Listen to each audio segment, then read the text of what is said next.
కలియుగ దైవం శ్రీ వెంకటేశ్వర స్వామి వారు తీర్పు ఇచ్చేశారు. మనకి పోతులూరు వీరబ్రహ్మేంద్ర స్వామి వారు చెప్పిన, నాస్ట్రడామస్ చెప్పిన, వంగా బాబా చెప్పిన 2025 సంవత్సరం నుంచి మనకి కలియుగ అంతం ప్రారంభం కాబోతోందన్నారు. అంటే బ్రహ్మంగారు చెప్పిన దాన్ని బట్టి మనకి ఈ యొక్క శని మీనరాశిలోకి వచ్చినప్పటి నుంచి కూడా మానవత్వపు విలువలు తగ్గిపోతాయని వీళ్ళందరూ కూడా చెప్పారు. ఇక అక్కడి నుంచి పతనం ప్రారంభమవుతుంది. రోగాలు బాగా పెరుగుతాయి. కరోనా ఎలా వచ్చిందో అలా. తర్వాత హిమాలయ యోగి ప్రభాకర్ గురూజీ చెప్పారు ఇంకా ఇలాంటివి 82 వైరస్లు వస్తాయని. తర్వాత మరి ఈ యొక్క రోగాలే కాకుండా శని మేషరాశిలోకి వచ్చినప్పుడు యమదూతల కరాళ నృత్యం చేస్తాయని, ఆనందనామ సంవత్సరం శని మిథున రాశిలోకి వచ్చినప్పుడు వస్తుందని, ఇలా ఈ లెక్కలన్నీ వేసుకుంటే 2027 తర్వాత మనకి శని మేషరాశిలోకి ప్రవేశించడం జరుగుతుంది. అక్కడి నుంచి యుద్ధాలు, అగ్ని ప్రమాదాలు, తర్వాత ఈ యొక్క దొంగతనాలు, అక్రమ సంబంధాలు, ఇలాంటివన్నీ కూడా పెరిగిపోతాయన్నారు. ఏది చూసినా సరే డబ్బు చుట్టూ, స్త్రీ చుట్టూ తిరుగుతూ ఉంటాయి.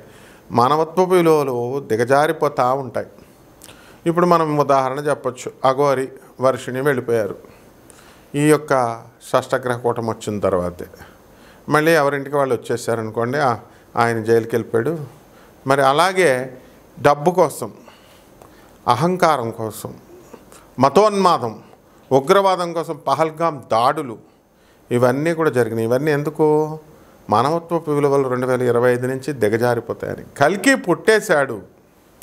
మరి ఎక్కడ పెరుగుతున్నాడు అని అంటే, పుట్టేయడం అంటే మామూలు ఇప్పుడు మనం కాశీనాథ్ మహారాజు గారు వాళ్ళ అబ్బాయి మరి అక్కడ చక్కగా ఈ యొక్క భువనేశ్వర్లో మరి పెరుగుతున్నాడు అని చెప్పేసి చాలామంది చెప్తున్నారు. అందులో రామయోగి గారు మరి మాణిక్యేశ్వరి మాత ఆమె శిష్యుడు అనమాట. 40 సంవత్సరాలు ఇప్పుడున్నటువంటి శివయ్య కాకుండా ఈయన ఉన్నప్పుడు తెలుగు మాస్టర్గా ఉన్నటువంటి రామయోగి గారు, నా పేరు కాలజ్ఞానంలో ఉంది, మరి నేను వీరబ్రహ్మేంద్ర స్వామి వారి అంశతో పుట్టాను అని చెప్పేసి ఆయన వీడియోలు ఉంటాయి. చక్కగా ఆయన 40 సంవత్సరాల నుంచి అక్కడ చేశాడు. ఆయన వెళ్ళి చూసి వచ్చాడు. కాశీనాథ్ మహారాజు కుమారుడేనయ్యా, అతనితో నేను మాట్లాడుతుంటే నేను మాట్లాడలేకపోయాను అని. అయితే at the same time Manikyeshwari మాత మరి వీరధర్మజ అనేటటువంటి పేరుతో మరి బ్రహ్మంగారు రాశారు. కల్కి అవతారంగా వీరబ్రహ్మేంద్ర స్వామివారి కాలజ్ఞానం ప్రకారం మాణిక్యేశ్వరి మాతే కల్కి అవతారం.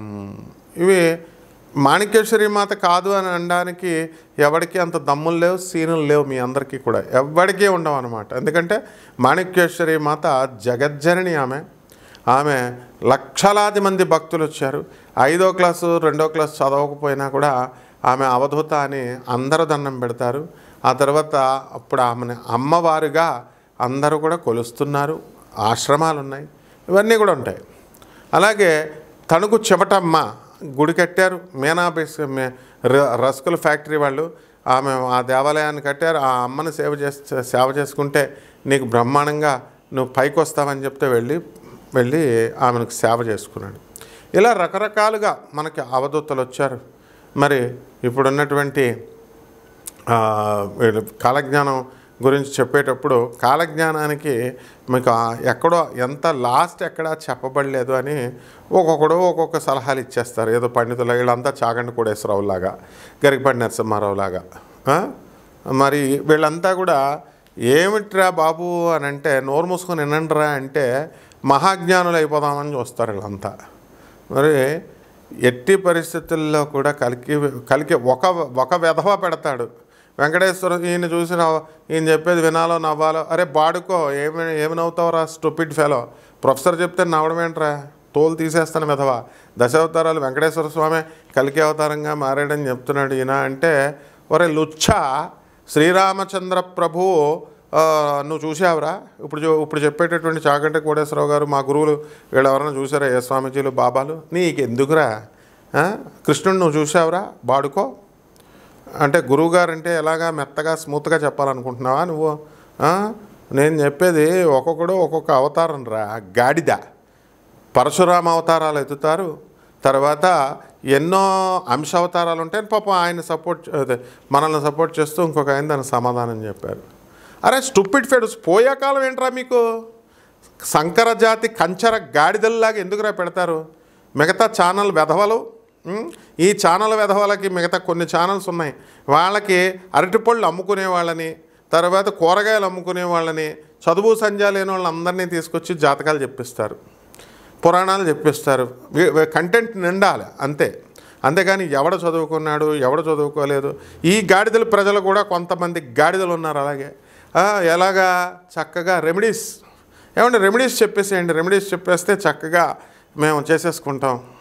రెమెడీస్ పనికిమాలిన రెమెడీస్. అరే గాడిదల్లారా, ప్రజల్లారా, గాడిదల్లారా, కొంతవరకు వినండిరా, మేధావులకు అర్థమవుతుంది. వాళ్ళు ఏంట్రా, వాళ్ళు షాపులు నడుపుతారా, వాళ్ళకి షాపులు ఉన్నాయి కాబట్టి ఆ షాపుల్లో దొరికే సామాన్ని ఒక డాక్టర్ ఉంటాడు, శాంపుల్స్ ఇస్తాం, అంతా డాక్టర్సేరా. అందుకని అక్కడ ఏం జరుగుతుంది, ప్రొఫెసర్లు మాకు తెలీదారా? తానందరావు అని మా అంకుల్ ఉండేవాడు, government civil surgeon doctor, Rajahmundry.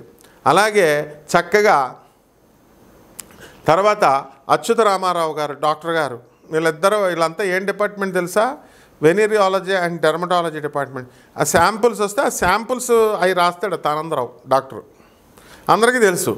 అలాగే ఈ షాపుల్లో ఉన్నవాళ్ళు మీకు రెమెడీస్ చెప్తున్నారు, అవి మీరు కొంటున్నారు. కరాంగుళి మాల వేసుకున్న వాళ్ళు, అరే గాడిదెళ్ళారా, కరాంగుళి మాలలు వేసుకున్న వాళ్ళంతా కూడా చెప్పండి నాకు చూద్దాం.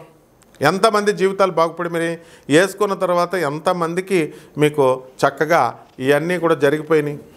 బిల్డింగ్లు కట్టేశారా, మీ సమస్యలు తీరిపోయినాయా? రెమెడీ అంటే అది కాదు. జగద్గురువులను చూపిస్తుంటే మళ్ళీ నాకే పేరు పెడతారు స్టూపిడ్ ఫెలోస్. జగద్గురు ఆదిశంకరాచార్యులు వారు, జగద్గురు శ్రీకృష్ణ పరమాత్మ, జగద్గురువులు అయినటువంటి మన దత్తాత్రేయ స్వాముల వారు, వీళ్ళ యొక్క ఆశీర్వాదంతో వస్తాయి నాయన అని చెప్తుంటే మెటాఫిజిక్స్ తెలీదు, ఆ గురుతత్వం తెలీదు. ఒక వెధవ అంటాడు, వెలాసిటీ ఆఫ్ ఆడికి 0 సబ్స్క్రైబర్స్తో ఉంటాడు. దమ్ము ధైర్యం ఉంటే ఎవడైనా పెట్టండి, కామెంట్ పెట్టినప్పుడు నీ ఫుల్ అడ్రస్ ఎవరా చూసుకుంటా, నీ సంగతి. ఫుల్ అడ్రస్ లేదు. ఇప్పుడున్నటువంటి జ్యోతిష్కులు వీళ్ళెవ్వరూ కూడా వాళ్ళ ఫోన్ నెంబర్ పెట్టమను. చాగంటి కోటేశ్వరరావు గారు ఆయన ఫోన్ నెంబర్ పెట్టమను, గరికపాటి నరసింహారావు గారు ఆయన ఫోన్ నెంబర్ పెట్టమను. ఎవరు పెట్టర్రా, నేను పెడుతున్నాను. ఎందుకు? మీరు బాగుపడాలనే ఉద్దేశంతో. ఎవ్వరు కూడా ఫోన్ నెంబర్లు పెట్టరు. మరి నువ్వు ఇంకేం మాట్లాడతారా? అసలు వీడియోలు వినండిరా. నీకు అవసరాలలో ఉన్నవాళ్ళు జ్యోతిషం కోసం నన్ను సంప్రదించండి అంటే నాకు సలహాలు ఇవ్వడానికి మీరెవర్రా అసలు? Stupid fellows. నేను గురువుని, నేను ఒక సమాజ సంస్కరణ కోసం, రిఫర్మేషన్ కోసం, రెనోవేట్ చేసుకుంటూ వస్తున్నా. నా గురువులు నేర్పింది నేను యూట్యూబ్ మీడియాలో, వాళ్ళ సోషల్ మీడియాలో మనం చెప్తున్నాం, మా ఛానల్స్లో చెప్తున్నాను. నీకు ఎందుకురా? నీకు ఇష్టమైతే వినాలా, లేకపోతే దొబ్బేయాలంతే. వెలాసిటీ ఆఫ్ లైట్ అంటే స్టూపిడ్ ఫెలో మోడర్న్ సైన్స్లో ఉంది ఇది. ఆయన పాత ఆస్ట్రాలజీలో ఎక్కడున్నాను? అరే గాడిదా, నీకు చెప్పాను కదరా, బాల్య దశ, యవ్వన దశ, వార్ధక్య దశ ఉంటాయిరా అని. నీకు అసలు నువ్వు జ్యోతిష్కుడివి కాదు, నీకు జ్యోతిష శాస్త్రము రాదు. తాంత్రిక్ అనే గాడిదలకు కూడా చూడండి రా, ఆనంద్ మార్గ్ ఓపెన్ చేయండి రా, ఆనంద్ మార్గ్ ఆశ్రమం. తాంత్రిక్ గురువు ఆయన రాశుల మీద ఎలాంటి ప్రభావాలు చేశాడని కంటిన్యూస్గా ఫాలో అవుతూ ఉండాలి వీడియోలో, అప్పుడు చెప్తాం. ఇప్పుడు ఈ 12 రాశుల మీద ఈ యొక్క ఫలితాలన్నీ కూడా ఈ కలియుగంలో ఇప్పుడు జరుగుతున్నటువంటి ఇప్పుడు గ్రహస్థితిని బట్టి ఎలా ఉంటాయో నేను చెప్తాను. ఒక్కొక్క రాశిని చూడండి. కుంభరాశి. ఈ కుంభరాశి వారికి అందరికీ కూడా ఏలినాటి శని జరుగుతోంది కాబట్టి కాస్త జాగ్రత్త పడాల్సినటువంటి అవసరం ఉంది. ఈ యొక్క గ్రహస్థితుల వల్ల, కొన్ని గ్రహ మార్పుల వల్ల కలియుగాంతంలో మరి కస్ప పీరియడ్ జరుగుతోంది, సంధికాలము. శ్రీ వెంకటేశ్వర స్వామి వారు కల్కి భగవానుడిగా రూపాంతరం చెందడం, ఇలాంటి అన్ని అదృశ్యమైనటువంటి, అపురూపమైనటువంటి, అనూహ్యమైనటువంటి ఈ ఘటనలన్నీ కూడా ఆ పరిణామ మార్పు అనేటటువంటి సందర్భంలో గ్రహస్థితి ఈ యొక్క కుంభరాశి వారిపైన ఏ విధంగా జరుగుతుందంటే, రవి బుధులిద్దరూ కూడా వృషభ రాశిలో ఉన్నారు. దానివల్ల మనకి వాహన యోగము అనేటటువంటిది పడుతుంది. మరి ప్రభుత్వం నుంచి కొన్ని పనులు అనేటటువంటివి కొంచెం ఆలస్యంగా జరగడం జరుగుతాయి. ఇక కాంట్రాక్ట్లు కూడా మనకి అన్నీ కూడా పెండింగ్లో ఉన్నటువంటివన్నీ కూడా కాస్త కదులుతాయి ఒక ఫ్రాక్షన్ వరకు. సంతానం లేనటువంటి వాళ్ళకి సంతానం కలగడం, అదేవిధంగా మరి పెళ్ళిళ్ళు కానటువంటి వాళ్ళకి పెళ్ళిళ్ళు ప్రయత్నాలు అనేటటువంటివి జరుగుతాయి. ఇకపోతే ఈ యొక్క గురు బలం అనేటటువంటిది పెరుగుతుంది కుంభరాశి వారికి.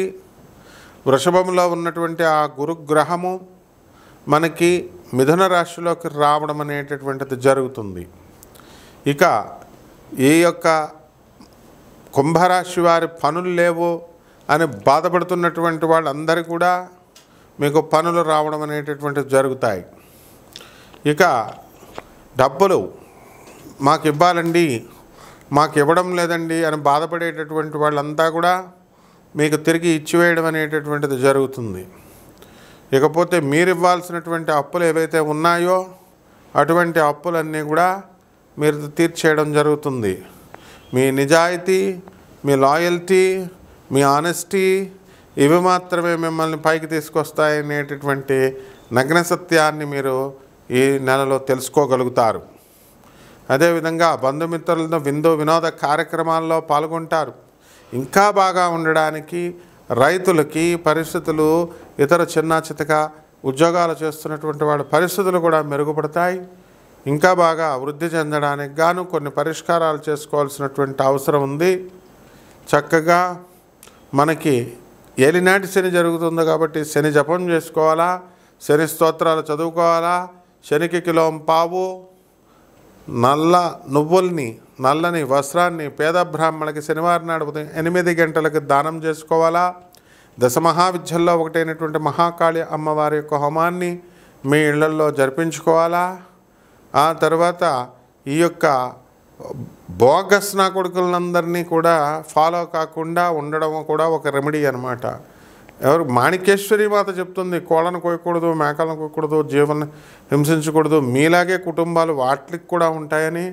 మరి బేవర్సన కొడుకులు కొంతమంది మటన్ పెట్టాలా, చికెన్ పెట్టాలా, మందు బాటలు పెట్టాలని మళ్ళీ తిరిగి వచ్చినటువంటి బేవర్సన కొడుకులందరినీ కూడా ఏరి పరేయాలా. చదువు సంధ్యలు లేకుండా చెప్పేటటువంటి జ్యోతిష్కుల యొక్క మాటలు మీరు వినడం వల్ల ధైర్యం ఉండాలిరా, ప్రజలకు చెప్పడానికి ధైర్యం ఉండాలి. ఆ ధైర్యం లేనట్టు జ్యోతిష్కులు వాళ్ళకే, లేకపోతే మీకేం చెప్తారు, ఆ ఛానల్ వెధవలు ఏం చెప్తారు?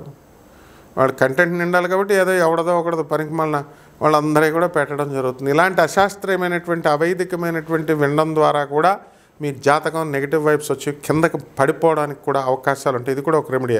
రెమెడీ అంటే చెట్టు పుట్టకి తిరగడం కాదు. సో బీ కేర్ఫుల్, జాగ్రత్తగా చేసుకోండి. శుభమస్తు.